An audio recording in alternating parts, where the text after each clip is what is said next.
Hi, on behalf of DANAT, I would like to welcome you all to this webinar. I am Ziad. I'm a gemologist and senior instructor at DANAT, the Bahrain Institute for Pearls and Gemstones. Today, I'm going to talk about natural pearls of Bahrain, the rich history, about culture pearls, and ways to separate between natural pearls and culture pearls. Now, let's start with the natural pearl formation. A natural pearl is formed without any human intervention inside a mollusk and within naturally formed pearl sacs. As a defense against an intruder or maybe a parasite, it can also be an illness inside the mollusk. The pearl or the oyster starts secreting nacre and eventually a beautiful pearl. A pearl is organic gem and is derived from seashells or mollusks. Now, the oyster that thrives, especially in the Arabian Sea, it's named, or the species called Pinctada radiata. The average size of the shell is 5 centimeters to 7 centimeters long, but can also grow bigger than 10 centimeters very rarely. Size of the pearls typically ranges from 2 millimeter to 8 millimeter, and rarely would it exceed the 8 millimeters. The Pinctada radiata occurs in shallow waters and in deep waters to a depth of approximately 30 centimeter deep. Let's talk a bit about history of the pearling industry in Bahrain. There's a very long history when it comes to the pearl fishing in Bahrain. Two pearls on display in Bahrain National Museum lay testimony to the longevity of Bahrain's illustrious pearling endeavors. Those two pearls, they are blister pearls. This means that they're not whole pearls. They were attached to the interior of the shell. This is why we call them blister. They usually are cut, and then they can use them as jewelry. Those two, again, they are in display in the National Museum.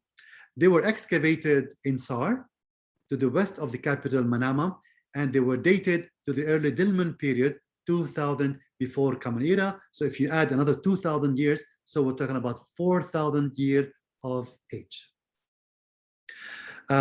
70 to 80% of the natural pearls were originating from the Arabian Gulf during the 19th century. So the majority of the pearls were coming, the majority of them, they were coming from this area.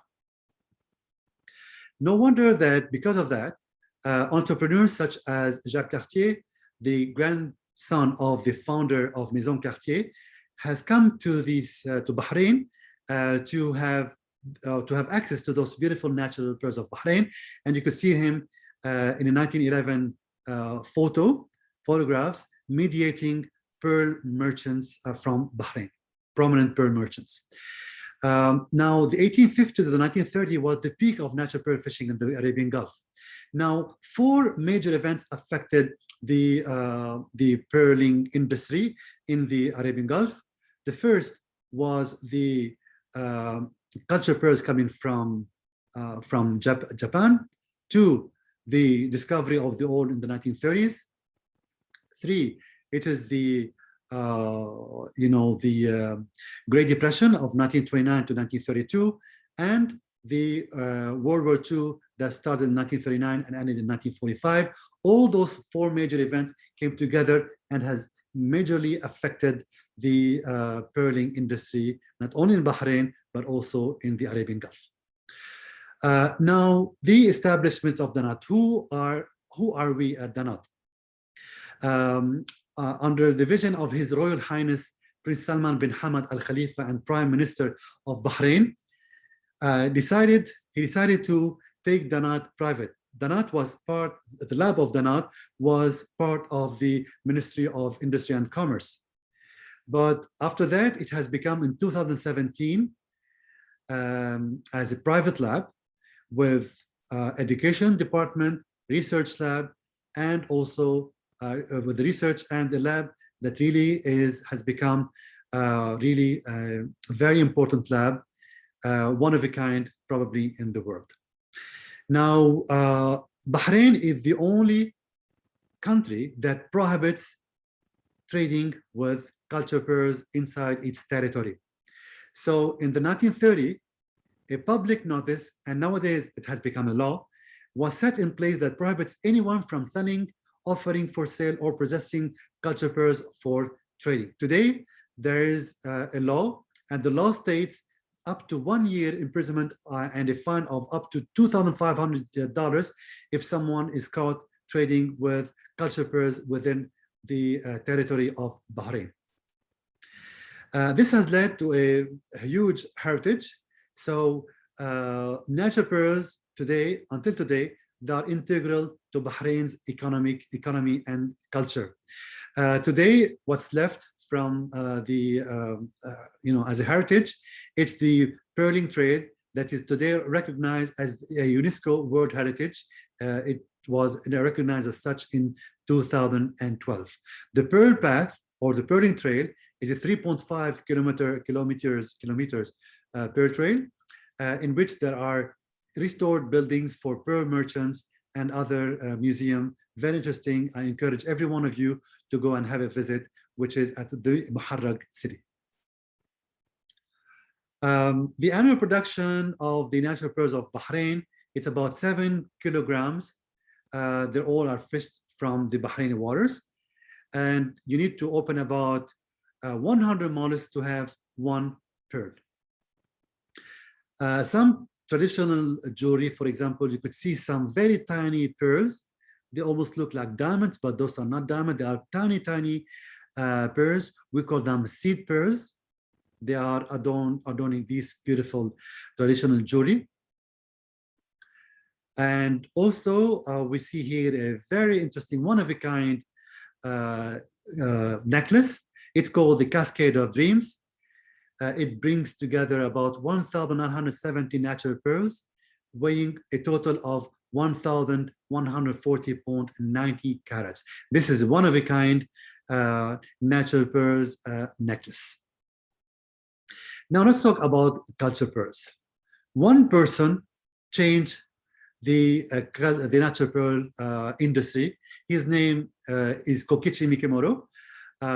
He has a vision that he wanted every woman to be dressed with pearls. So he continued the effort of his predecessor, and he was the first to really, culture pearl in mass production. So he used beads from other mollusks. Beads are from usually they are from other shell, making them completely rounded, and with a mantle tissue from a donor mollusk, he was able to really create culture pearls in mass production, something that has affected the natural industry forever. So this is what I was talking about, the cultivation. This is called a donor mollusk from a mollusk which basically healthy and young. Someone would cut its mantle tissue, and this mantle, it usually has the epithelium cells that are responsible for the pearl sac and eventually the culture pearls. So these mantle tissues, you could see them, they can be used alone without any beads or nucleus, and you can have a culture pearls after 5 to 6 years, or these can be jointly together with a nucleus from, again, from another shell, completely rounded maybe, most probably, with the mantle tissue. This mantle tissue would be engraved or would be placed inside the oyster. This mantle tissue would envelop the whole nucleus, and then it starts secreting nacre, eventually starts creating the culture pearl. Now let's see together how pearls are tested in our state-of-the-art DANAT laboratory. Now, the microradiography is the backbone of every pearl testing. Now let's see together how we can tell whether a pearl is natural or cultured. By looking at this pearl with microradiography, we could see a dark, round center, rich dark center with some growth, and all of those would tell me that this is a natural pearl and not cultured pearls. In contrast with this one, we could see a complete circumference, we see a complete nucleus with some bump here. This bump is nothing but the tissue-related structure of the mantle tissue that has been placed inside the mollusk so that it can create the pearl sac and eventually grows a culture pearl. So this is a beaded culture pearls from the Pinctada maxima, another oyster. And here we could see, we don't see a culture pearl. So we don't see here a bead, but we see something looking like something which is elongated and which is a bit curved with some growth structure. This is called the tissue-related structure, and those are growth structures, and this is the drill hole. So this is a non-beaded culture pearl. Now let's see together how to read a report from DANAT. This is a report, typical report from DANAT. It is a natural pearl from salt water, and there's no treatment. It's only one pearl, and the size is really huge, 13.82 to 1371. So this suggests that the pearl is near round, and it is from the Pinctada radiata. A pearl that big, it's one of a kind. It can really be so much expensive because of its rarity and because of its size. It's almost near round. Let's see together how we really need to take care about our gemstones, or about pearls and ways to clean them.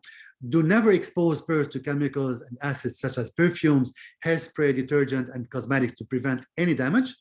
Due to their need for humidity, pearls should not be stored for a long period of time inside a dry place, for example. Maybe safe for long periods. You should never place them for more than a few months because they lose their moisture and start showing some cracks, affecting the luster of the pearl. Pearls must be stored separately from other gems because pearls are organic and they're soft, so they can scratch easily. So put them away from most of your gemstones because the majority of them would have a higher hardness and can scratch them. Avoid storing pearls in a plastic bag or cotton wool, as both materials may emit chemicals that can affect or damage the pearl surface. Avoid cleaning using steam or ultrasonic cleaners, and the most suitable method for cleaning pearls is using a very soft, clean, and dry cloth to wipe the pearls after each wearing. And this is how you can ensure a pearl which goes from maybe generation to a generation. I would like to thank you very much for your patience. Until I see you soon, thank you very much. Bye-bye.